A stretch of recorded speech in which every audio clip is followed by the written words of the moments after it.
everybody, it's Omi and Friday. Hey. And we are here at the Appalachian Trailer in Hot Springs, and we thought we would do a video for you, both of us together, and we thought that would be fun. So the topic of this video is finding a hiking partner, and maybe questions that you'd want to ask or things to think about before going on the trail, or while you're on the trail you can talk about with hiking partners. Yeah. So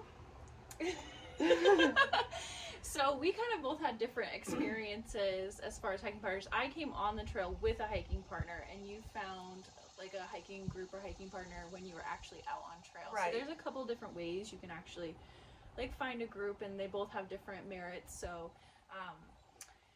So as far as for me, like I came in with like a family member, or you could come in with a friend and kind of just share your wants and like things that you want to do on trail.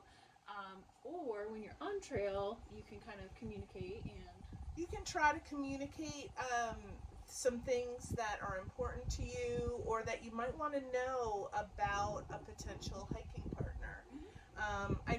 I do realize that sometimes like it can be difficult to have some of these discussions because you're kind of out there and you're having fun and you're planning the trip and it's all fun and it's all new. But I think that the things that we've come up with to talk about with your hiking partners are important things to talk about. it can make or break your hike sometimes. Yeah, I think so. We made a little list. So the first one we wanted to talk about is paces and kind of experience levels going into the trail. So I don't know if you want to talk about that. So I went into the trail, like I wasn't completely like brand new to the trail. I'd been training beforehand. I'd been hiking. And I didn't really know what my pace was. But I had a general idea from Shakedown Hike that it was somewhere around 8 miles a day. So I think it's important to find a hiking partner that has a similar pace, or you have to make compromises to either slow down or speed up. And my suggestion to anybody that is thinking about like different paces of partners is slowing down is a lot easier than it is to speed up, because especially early on in your hike, it could cause an injury. Yeah, definitely. We got cars. People. We got. Excuse us with the motorcycles and cars and trucks. So definitely, I think going into the trail, if you're coming on the trail with someone, discussing what your expectations are as far as if you want to start at like 8 miles or something. I think that's what me and my hiking partner had kind of discussed around that range. And then what happens if your paces start to differ, and if, like you said, if you want to slow down, if you want to speed up, or if you guys want to find somewhere in the middle, or if your paces start to differ, if you guys are okay with kind of separating at that point. So I think just talking about paces in general, what you're expecting and for how long you're expecting to do those paces. Obviously things change once you get out there, but having that discussion about paces is definitely important. And early on I got some really good advice from past through hikers that and their advice was slow and low to Franklin. And that was really a good advice for me, because I did not get any injuries on the trail at all, because I was in my head, I kept hearing that, and I was determined then to do slower and lower miles all the way through Franklin. And I wish I would have done slower and lower. But yeah, so then, anything else you want to say on paces? No. Okay. So then the next thing was about money-wise, and I know this can be like a really hard topic to talk about. It's kind of uncomfortable for a lot of people, but definitely talking about if you're going into trail with someone, how much money you guys are kind of looking to spend when you go into town, and how many times you're expecting to go into town, because that adds up really fast. Eating town food, staying at the hostel, sometimes doing laundry costs extra money. All those different expenses. So how much you're willing to spend is definitely important to talk about. Right. I think, like going into town can be, especially when you're in the hiker bubble.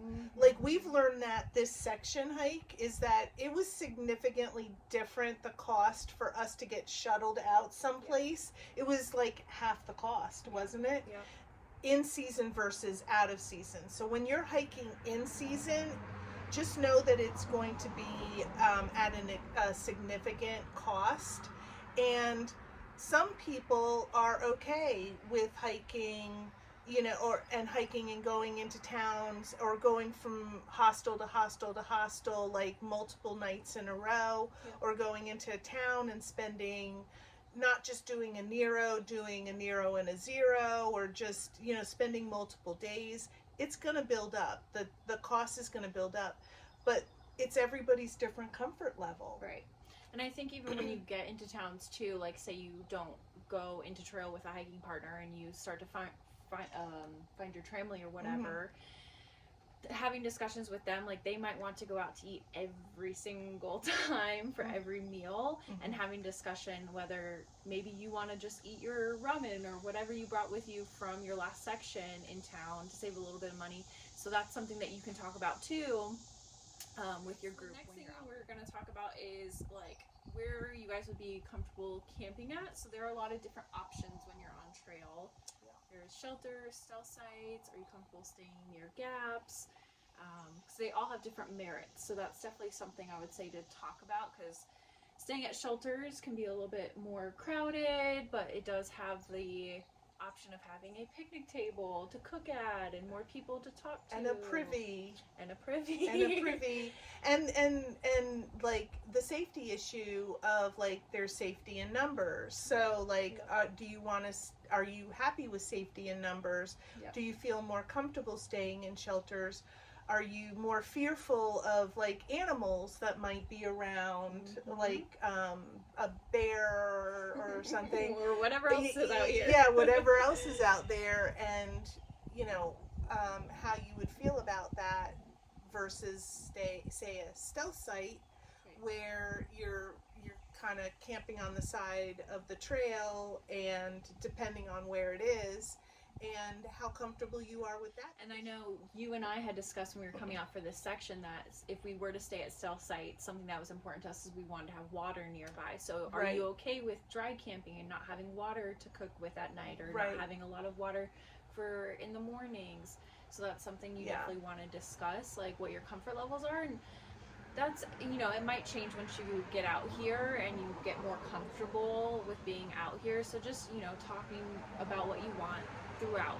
And I think it depends on the season too, and what type of weather that's preceded you. Because if it's like, because we came out here for this section and a lot of like sources were dried up. Or we even had the option of going to a shelter. Like our last day, we were like discussing whether to move on to the next shelter, but the shelter, the comments was that the water was slow and low, so it was basically no water from where we finished to Hot Springs, and whether we felt comfortable with that or not. Right. And we didn't. No, we did not.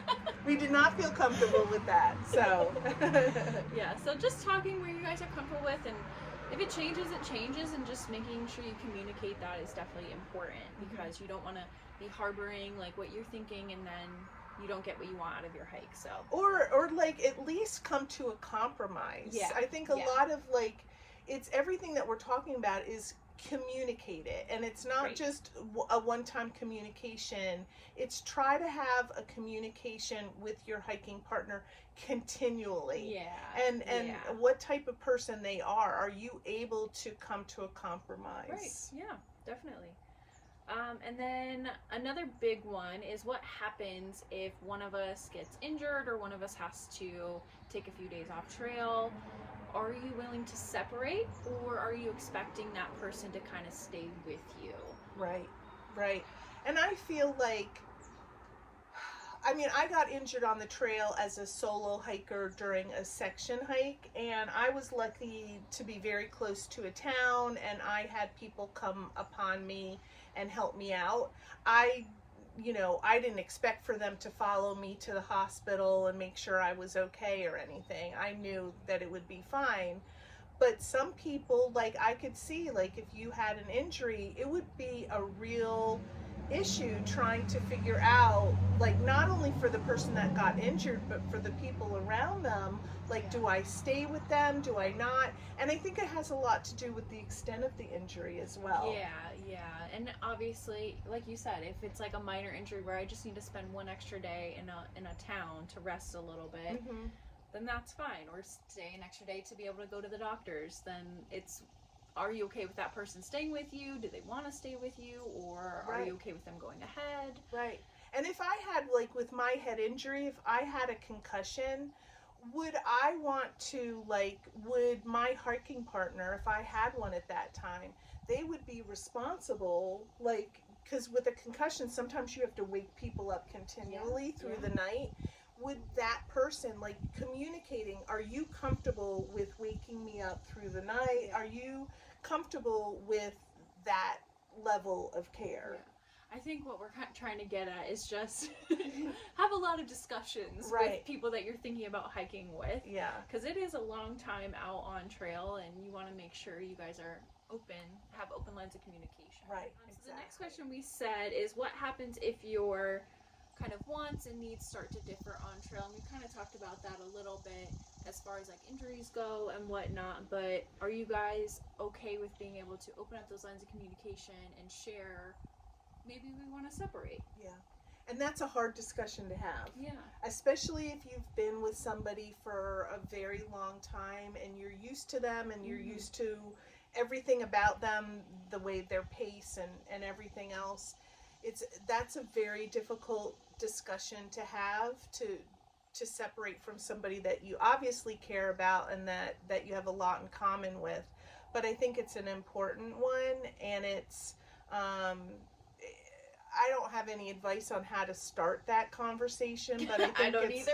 I think it's definitely, you know, an important. How about so we have an awkward thing I want to talk to you about. Yeah. Let's start it that way. Yeah, I want to hear your opinion about this, like, and it might be a sad, like, it might be, it could be a happy thing where you're like, finally, like, you know, it's out in the open and we can address it and we can, and release and move on and wish each other well, but then at the same time, it could be very sad. Things. So something that was different for you and I when we went out versus when I was through hiking or attempting to through hike is we hiked next to each other for most of the day, versus when I was out on my through hike, me and my hiking partner, we were kind of near each other for most of the day, but like we were far enough away from each other to where it wasn't like we were right next to each other talking. So that's something you might want to talk about. Are you guys wanting to stay next to each other? Are you guys going to have a designated spot for lunch or a designated spot to meet up at the end of the day? Are you wanting to just hike right next to each other? Right. And hiking next to each other, like, it's okay if one person falls silent.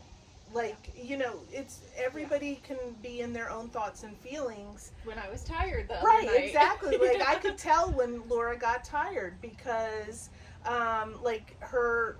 we were talking throughout the whole day, and then I could tell when she got very tired because, like, she stopped talking, and that was okay with me because I don't need to talk all the time. But it was like, but just to know, like, if somebody stops talking, maybe there's a reason.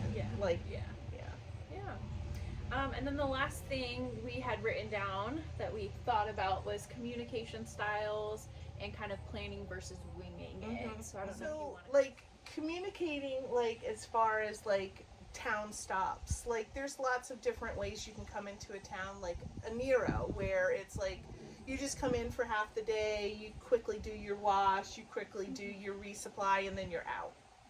Or do you want to, like, communicating whether you want to stay in town for 2 days or whatever? Or do you want to just kind of wing it? Do you want to come into a town and, like, oh, whatever, the mood strikes us. Let's see if there's a hostel available Right. once we get there, and if there is, we'll stay. Yeah. If there's not, we'll keep I moving know on. I'm like a planner.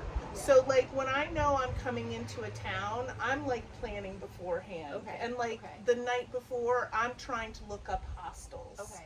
Like I'm a planner. So you were like the night before, or like 2 nights before, going into town to look it up? Yeah, I'm thinking like 2 days before, I'm thinking about it, like, okay, and then the night before, I'm like, okay, well, I need to find a hostel, Right, like, no, right. whatever. I'm a planner, Yeah. so that's how I think of it. Like, Yeah. what are you?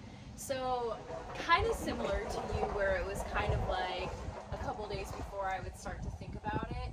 But I was with other people who, when we were in the previous town, they wanted to plan out what we were doing in the next town. So how many days it was going to take us to get there, and where were we going to stay when we got to that town. So they were very much more planners than you and I. Yeah. And then even so, more so, I had one person that we were hiking with who planned out his entire through hike and had made reservations where he was going to Yeah, stay. I don't even know how you do So, that. There's a lot of different ways to go about it. So Yeah. kind of just talking about what you want and what you're okay with. Are you Right. more wanting to do it where we're thinking about like a day or two ahead? Are you wanting to do Right. it when you're in the town before? Are you 'Cause it wanting to can- just roll up into town? Right, because it can be difficult when you have a winger and a Yeah. planner. Yeah. Like, yeah. they can not match. Yeah. Yeah. I think that was a little bit of what I had, where I was more winging it and she was more wanting to plan. So Yeah. those are the 7 things that we thought were important in either finding a hiking partner or talking about with your hiking partner. And thanks for joining us. We've enjoyed it. Thanks, guys. Bye all. Bye.